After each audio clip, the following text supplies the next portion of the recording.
Let's focus now on previewing Brighton against Tottenham Hotspur.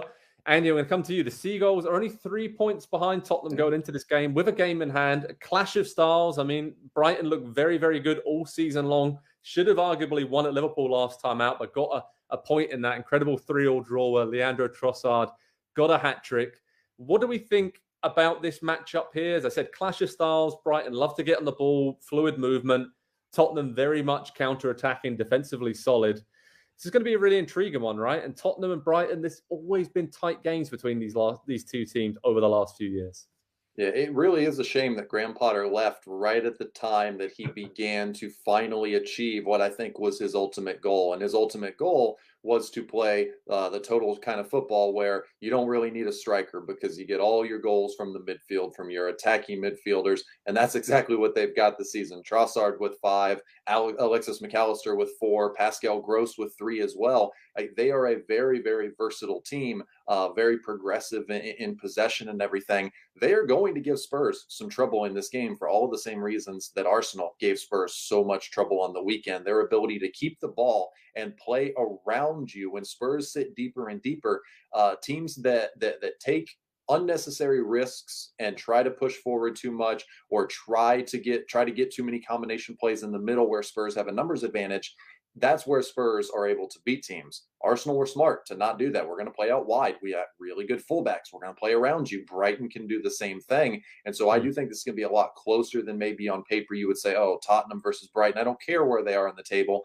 Spurs have a better squad. I think matchup-wise, this is a difficult one for Spurs and an opportunity to prove that they learned a little something again from the game against Arsenal, the way that they were beaten, and that Conte can cook something up tactically to make them a little bit more successful in this one.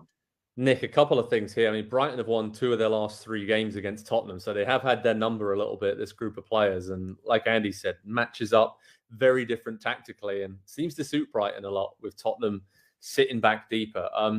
I spoke to Antonio Conte after their draw at Chelsea earlier in the season and said, you went for it at the end. You basically had 4 forwards with Son, Kulusevski, Richarlison, Kane. You just went for it all out.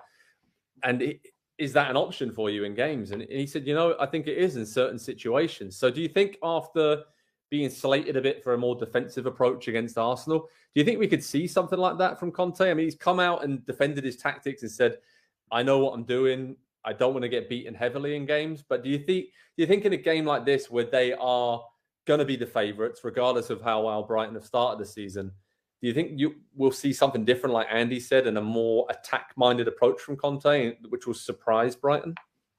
I think it'll hinge a little bit on what we see at midweek. Again, he has to rotate a little bit. And when I look at what Brighton can bring to you, they do fit a certain mold of being able to break down a team that is playing the way he does. Because where do a lot of their goals come from? Even in terms of Trossard and Pascal Gross, who have gotten a lot of their goals, these are forwards, but they're midfielders. And I think about goals that Tottenham has given up. It's been maybe an unfamiliarity with the space they allow outside of the box. You have Partey's goal. You have, Koulibaly's was a little bit different, but they are giving up goals to midfielders, shots from distance more than we've seen. I don't want to say more than we've seen in the past, but it does seem to be something that they haven't started to account for. So in that case, I do think you could see Conte push to play a little bit more of an offensive style. But again, I want to see what happens at midweek and what are his options in terms of players, because this is the time of year where you've really got to consider what you're doing with the Kane, Son, Richarlison, Kulusevski, who's chewing up minutes. Are you cognizant of their knocks? And that makes me a little bit worried. But I do think it would be wise, to your point, to try something different. Definitely. It's going to be intriguing to see how Roberto De Zerbi gets on in his first home game in charge. Obviously, incredible 3-0 draw at Liverpool in his first game. And I think we're going to see a bit more attacking influence and flair from Brighton compared to under Graham Potter, when they created a lot of chances but didn't put them away. But it seems like this Brighton team is going to take a few more chances offensively. I think that'll open up some gaps for Tottenham on the counter. We know how good they are when they get it right at finishing teams off. So head over to PST for all the latest on Brighton Tottenham, a big game down at the Amex this weekend. Hi there, I'm Rebecca Lowe, studio host for NBC's coverage of the Premier League. Don't forget to hit subscribe to watch more videos all season long. For even more Premier League content, from original series to live matches, head over to Peacock and be sure to tune in for Premier League mornings every weekend on USA Network and on Peacock. We will see you over there.